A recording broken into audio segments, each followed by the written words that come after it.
Renungan pagi pulang ke rumah oleh Ellen G. White 2 September 2020. Mari kita berdoa.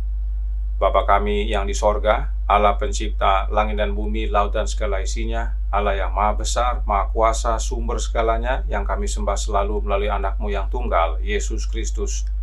Terpujilah Yesus, anak Allah yang maha tinggi, anak domba yang menghapus dosa dunia ini. Pada pagi hari ini kami bersyukur boleh bangun dan berbakti dan sebagaimana membaca nasihat firman-Mu. Kiranya renungan hari ini menjadi kekuatan dan perubahan dalam hidup ini. Roh-Mu ya Yesus beserta kami. Kami serahkan hidup ini dalam tangan-Mu, kehendak-Mu yang jadi. Ampun kami akan dosa dan salah, karena kami berdoa hanya melalui anak Allah yang tunggal, Yesus Kristus, yang adalah Tuhan dan Juru Selamat kami. Amin. Renungan hari ini akan dibacakan oleh Saudara Ruli Kaumpungan. Silakan, Saudara Ruli. Terima kasih. Renungan pagi berjudul Surga Kecil di Bumi. Ayat inti, kita hidup bijaksana, adil dan beribadah di dalam dunia sekarang ini. Titus 2 ayat 12. Kita harus membiarkan Kristus masuk ke dalam hati dan rumah tangga kita jika kita berjalan dalam terang. Rumah harus dibuat sesuai dengan arti kata itu. Rumah harus menjadi surga kecil di bumi, tempat di mana kasih sayang dibina daripada ditindas secara terus-menerus. Kebahagiaan kita bergantung pada pemeliharaan kasih, simpati, dan kesopanan sejati satu sama lain. Alasan mengapa ada begitu banyak pria dan wanita yang keras kepala di dunia kita adalah karena kasih sayang sejati telah dianggap sebagai kelemahan dan telah putus asa dan ditekan.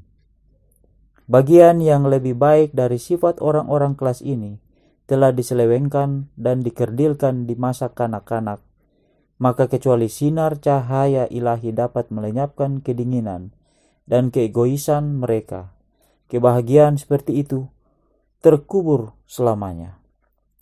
Jika kita memiliki hati yang lembut, seperti yang Yesus miliki ketika dia di atas bumi, dan simpati yang disucikan seperti yang dimiliki para malaikat untuk manusia berdosa, kita harus memupuk simpati seperti anak kecil, yaitu kesederhanaan.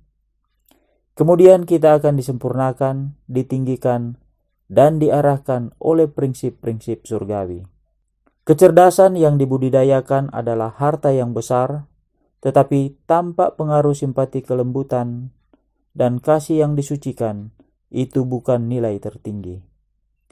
Kita harus memiliki kata-kata dan perbuatan pertimbangan yang lembut untuk orang lain.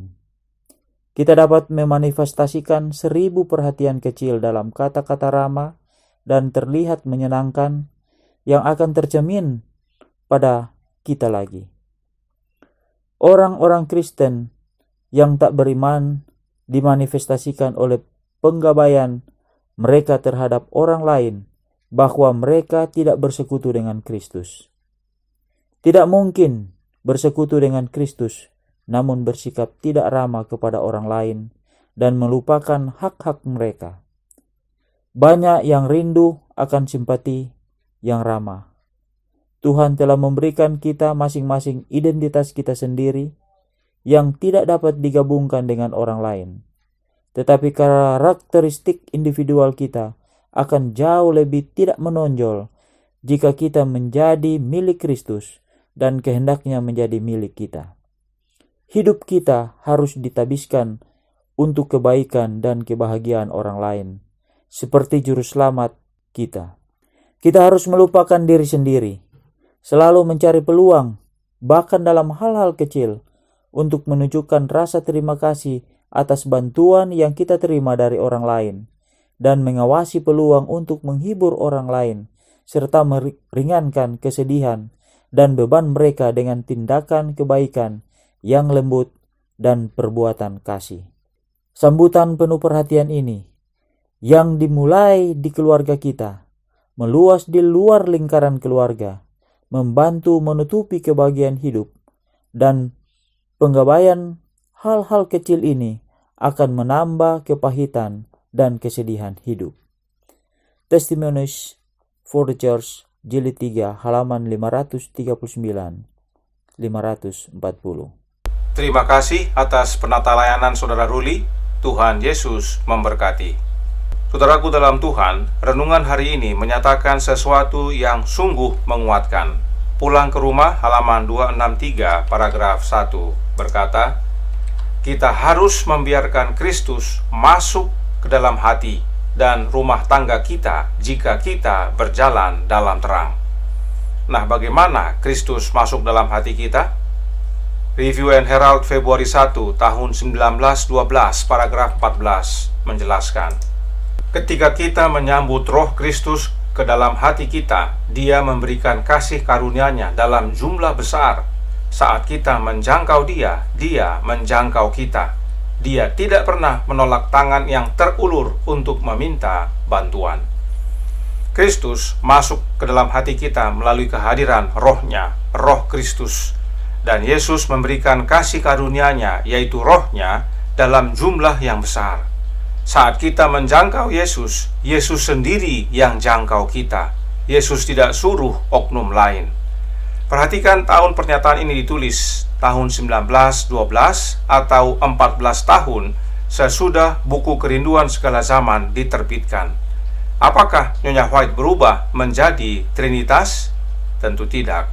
Nyonya White tahu roh mana yang benar dan yang harus masuk ke dalam hati kita, yaitu Roh Kristus.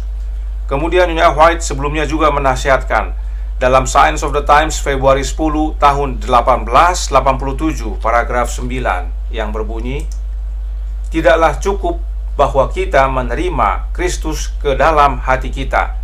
Dia harus tinggal di sana. Kita harus mendorong kehadirannya dengan kehidupan doa. Jadi, tidak cukup menyambut, tidak cukup menerima untuk Yesus masuk ke dalam hati kita, tetapi Yesus harus tinggal di dalam hati kita. Inilah yang Yesus nyatakan dalam Wahyu 3 ayat 20. Dia berkata, lihat, aku berdiri di muka pintu dan mengetok. Jikalau ada orang yang mendengar suaraku dan membukakan pintu, aku akan masuk mendapatkannya, dan aku makan bersama-sama dengan dia, dan ia bersama-sama dengan aku. Yesus rindu masuk dan tinggal di dalam hati kita. Bagaimana dengan kita?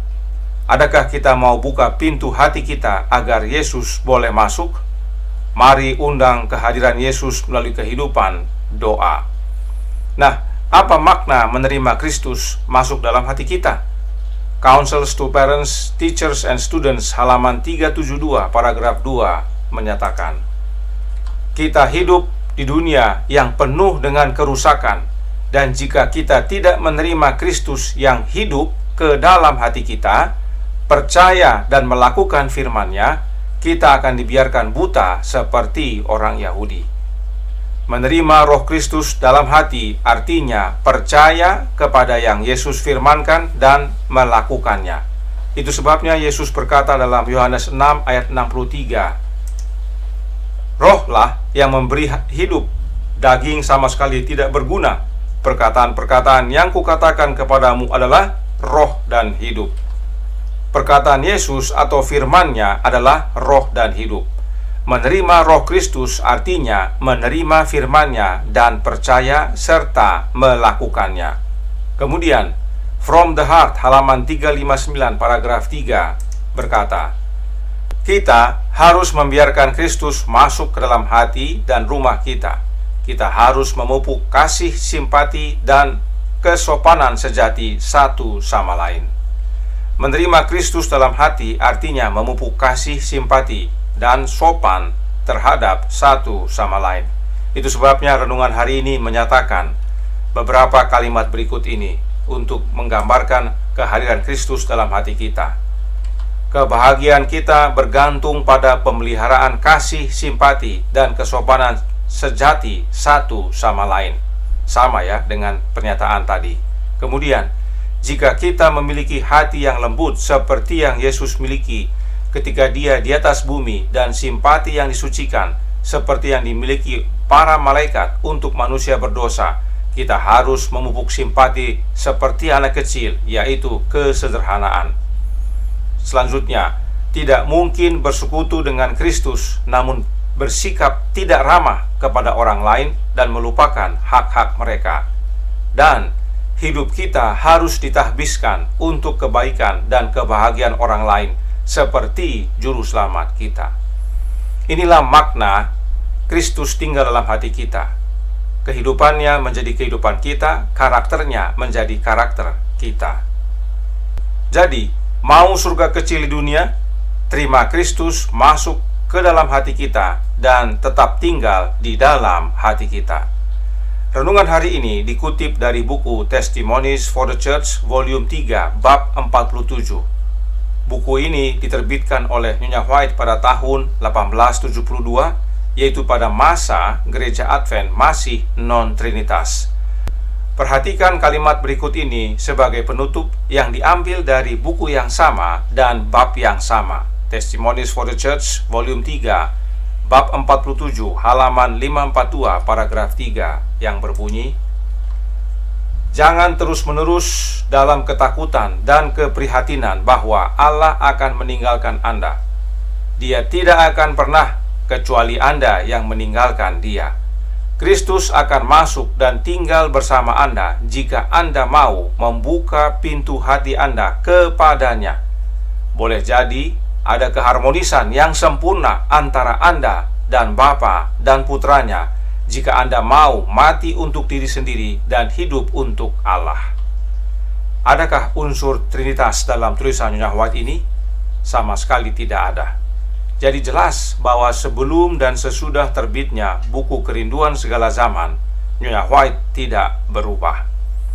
Nah, kalimat ini selaras dengan doa Yesus dalam Yohanes pasal 17 bahwa agar umatnya menjadi satu sebagaimana Bapa dan Anak adalah satu, maka Bapa di dalam Anak dan Anak di dalam Bapa, lalu Bapa dan Anak di dalam umatnya. Bagaimana caranya? Melalui kehadiran Kristus dalam hati kita dengan menerima kehadiran Roh-Nya, Roh Kristus. Sebab Yesus adalah Immanuel, Allah beserta kita. Dengan menerima Yesus, maka Bapa juga hadir bersama kita. Inilah sumber kebahagiaan yang menjadikan rumah kita surga kecil di dunia. Tuhan memberkati. Saya bawa dalam nama Yesus. Amin. Mari kita berdoa.